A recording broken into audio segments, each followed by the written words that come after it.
Des préoccupations du gouvernement, non, parce qu'ils n'ont pas parlé pendant la présidentielle, pas parlé pendant la législative. Dans les prises de parole d'Emmanuel Macron, il a parlé de beaucoup de choses, mais pas de sécurité et pas d'immigration. Et pourtant, ça faisait longtemps qu'il n'avait pas parlé aux Français de la France. On a eu 4 attaques au couteau et 5 morts en 48 heures.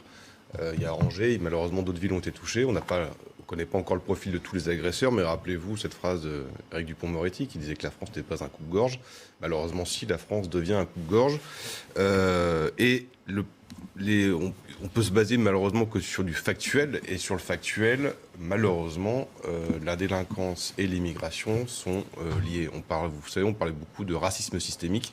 Là, on découvre au fur et à mesure des enquêtes, au fur et à mesure des chiffres, que le seul truc systémique en France, c'est ce qu'on appelle l'ensauvagement. Il est systémique parce qu'il commence à devenir intrinsèquement lié à l'immigration.